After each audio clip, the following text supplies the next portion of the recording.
All right, you bastards. It's time for the Week 6 recap. First up, we'll go with the ass whoop of the week. Yours truly, spanked Johnny Nads, and to remain undefeated. Johnny didn't have one guy score at least 20 points. I was led by Matt Forte and his 32.7 points. Another easy victory to keep me in first place in my division.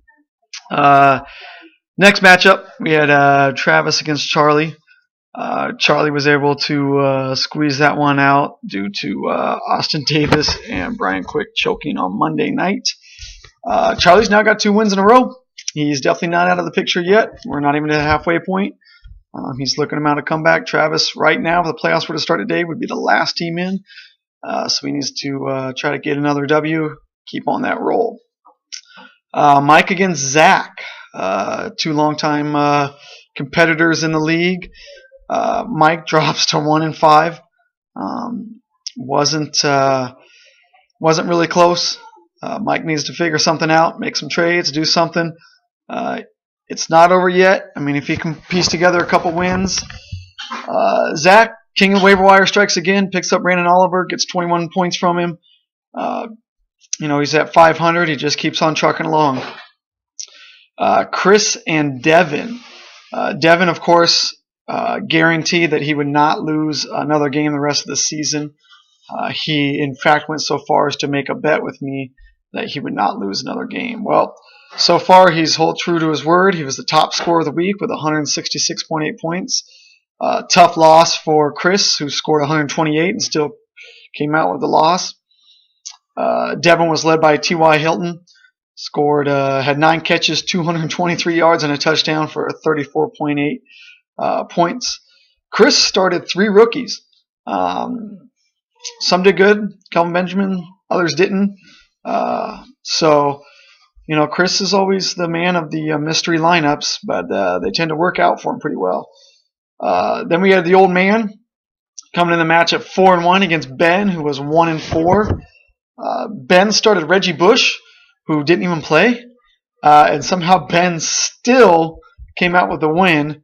He was led by Cam Newton's 39.5 points. The old man, huge Seahawks fan, diehard Seahawks fan. We won't get too much into the Seahawks. But, he relies on them. He relied on Russell Wilson and Marshawn Lynch, and then they combined to only score 18.4 points, which ultimately led to his loss. Closest matchup of the week was the Ron Mick against Kenny Villa. Kenny was going into the Monday night matchup looking pretty good. Just needed a few points. He had 2 guys going, Frank Gore and Vernon Davis. Just needed a couple points to get the win. And he barely squeaked it out. He got 8.3 points combined from Vernon Davis and Frank Gore, which was just enough to get him the win by about 2 points. Kenny's still undefeated when Aaron Rodgers scores 30-plus points in a week. He relies heavily on Aaron Rodgers. That's his man. Always will be. Ron Mick lost an important piece. He lost Victor Cruz for the season. He still has Antonio Brown, the best receiver in fantasy football, but that loss of Cruz is going to hurt. He's definitely going to have to fill that void somehow.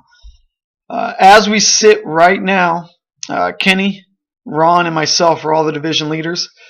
We haven't yet hit the halfway point. 13 weeks in the season, so we're just about halfway. Nobody's out of it yet. Everybody has a win. We got a couple, we got Mike sitting at 1-5. We got a couple 2-4 teams, but nobody's out.